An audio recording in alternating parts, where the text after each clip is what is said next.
Magandang umaga, tanghali, magandang gabi, magandang araw po sa inyong lahat, mga panauhin po namin dito po sa Papong TV. Maraming salamat po sa inyong panonood at pakikinig po sa aming channel. Mga utol, kung bago po kayo sa atin, naku po, huwag niyo pong kalimutang mag-subscribe, paki-like na rin po, paki-hit niyo na rin po yung notification bell at syempre po yung paborito po natin, yung share button mga kapatid.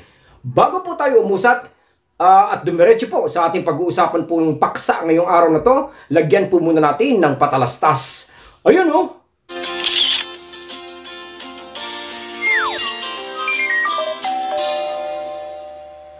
At syempre po, ang pag-uusapan natin ngayon is another related topic about a relationship. Ito po yung tinatawag po nating medyo pinag-uusapan to ngayon at medyo maraming nagre-request po sa atin yung tinatawag po nating monkey branching. Monkey branching mga kapatid, alam niyo po, totally real. Totoo po to ha. Ito po maraming nakakaranas nito. It's been here since the early dawn of civilization pa nga eh. Early dawn of mankind, 1,000 years ago, 100 years ago, alam niyo po, nararanasan na po natin yan years ago. Literally, maraming nagsasabi na it's just simply cheating lang naman eh. Bakit monkey branching pa? Kasi ito po ay isang imahe ng monkey swinging sa mga iba't ibang sanga. Kumbaga palipat-lipat eh, no? Monkey branching nga po ang tinatawag eh. Kumbaga to make it simple to understand, palipat-lipat nga po. Alam niyo po nung una, ang mga tawag po dyan ng mga 80s, 90s, ang tawag lang po dyan is two-timer.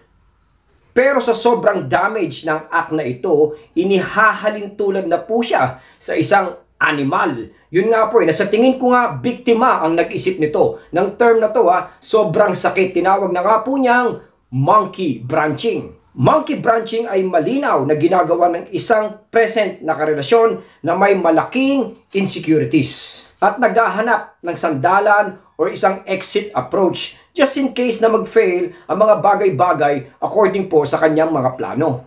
Sa hindi may iwasang pagkakataon, the term monkey branching po is usually or typically used for women. Madaming tumaas ang kilay dyan, alam ko, dahil syempre pwede naman po sa lalaki din. Kaya lang ang problema, not simply because babae lang po ang gumagawa nito. No po, hindi po. Lalaki actually mas madalas pa nga.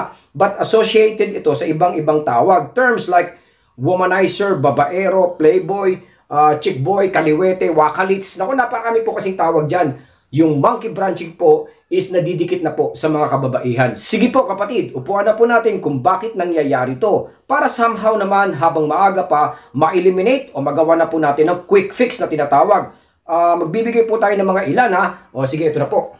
Una sa list kung bakit po possible na nangyari po yung mga ganitong bagay ay ito nga po, as I mentioned earlier, yung tinatawag po nating insecurity. The truth, may mga certain partners po tayo sa kasalukuyan or ng mga nakaraan na alam niyo po yun, nasa middle na nga po sila ng isang relationship, nare-realize nila na somehow hindi sila magka-level ng partner nila, probably sa age, stability, alam niyo yun, sa status ng buhay, mga bagay-bagay po na ganyan.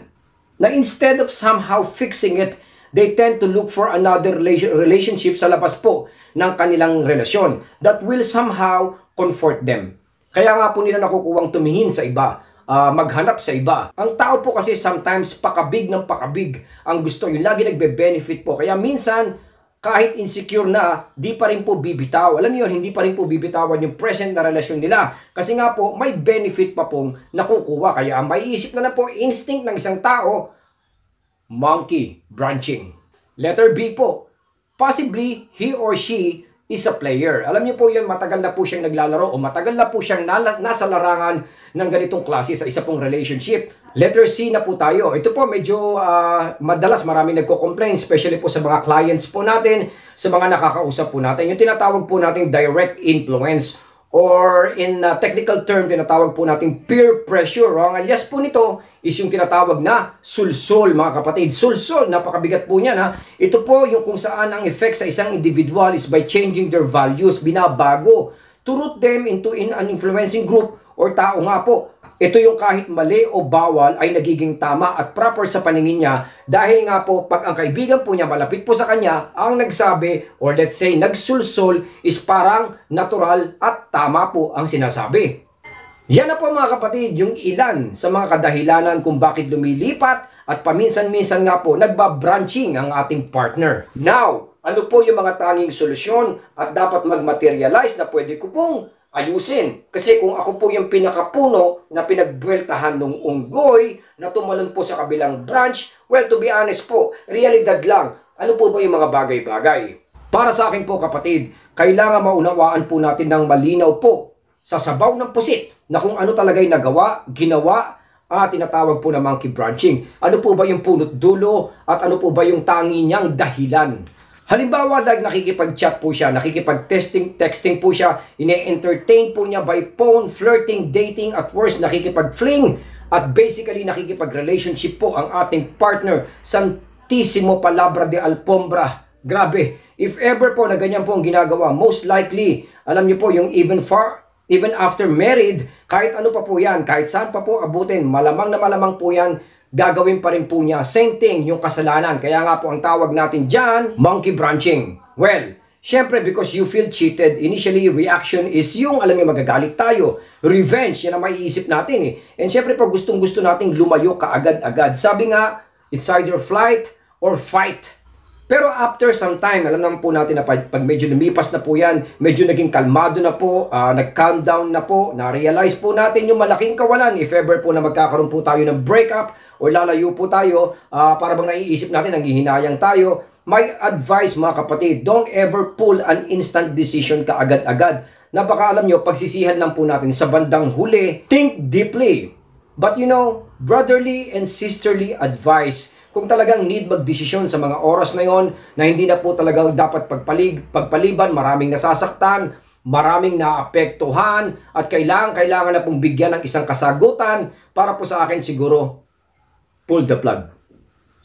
Remember, there is always a possible chance to find a better and remarkable love kung bubuksan po natin ang opportunity mga kapatid. After a certain period of breakup, alam nyo, paghihiwalay, lagi naman po may papasok na positibo po sa atin. Ngayon, kung sarado po tayo, malamang na hindi po yan dumating sa atin. Tandaan nyo po, in most cases, as a coach, since 2015, lahat po nang nagsasabi sa akin, you know, what they had, mga kliyente po natin in the past, what they had before are far more better than the ones they left. Mas lagi po daw, mas pabor, mas okay, mas fine. Alam niyo po, yung susunod pong relasyon coming from a monkey branching relationship nga po. Lesson learned na yes, pwede naman ayusin to be fair sa feelings mo, sa nararamdaman mo. Talaga namang, syempre, yung iba kailangan ipaglaban natin. Kailangan lang siguro i-explain ng kapiraso, papong, di ba po ba? Di po ba? Pero kung talagang degrading at you feel na di mo na talaga deserve yung mga nangyayari, wag po tayo manghinayang dahil he or she doesn't deserve someone like you, kapatid. Alam niyo yun, sobrang buo, sobrang sincere nyo. Alam niyo po yung love, genuine love, yung inyong binibigay. Hindi po niya kayo deserve. A solid and stable branch of a tree kayo eh. Putulin niyo yan. Alam niyo, putulin niyo yan. Para kung when he or she maisip niyang bumalik, ano? Alam niyo, wala na siyang babalikan. Makikita niya, putol na po yung sanga. Dahil nga binali niyo na po para tapos na. Para later on, when he or she realize na nawawala na po siya, na putol na yung sanga, wala na. At alam niyo kung saan marami sanang bunga. Very fruitful kayo eh. Kaya lang, nakuha pa niyang tumalon doon sa kabilang ibayo. Kaya nga po, pakita niyo sa kanya na alam mo, kailangan ko nang putulin to, pull the plug, at para makadiretso na po tayo kung saan mo gusto at kung saan ko gusto. Alam nyo, it will be better for the both of us. Mahaba pa ang ating future. Kaya lang dahil po because of this monkey branching, nawala ang lahat mga kapatid. Kaya nga po, bandang huli, ikaw pa rin sa sarili mo, self-worth, self-motivation, sarili mo. Yun pa rin ang dapat nating unahin. Hanggang dito na lang po mga kapatid. Maraming salamat po. Siyempre po, salamat po. Sana po may napulot po tayong aral ngayon dito po sa Papong TV. At siyempre po, ingat po tayong lahat. Naku mga kapatid, laganap na po yung pandemic. At kailangan po nating ingatan ng ating mga mahal sa buhay. Mabuhay po tayo. Maraming salamat po. Papong TV.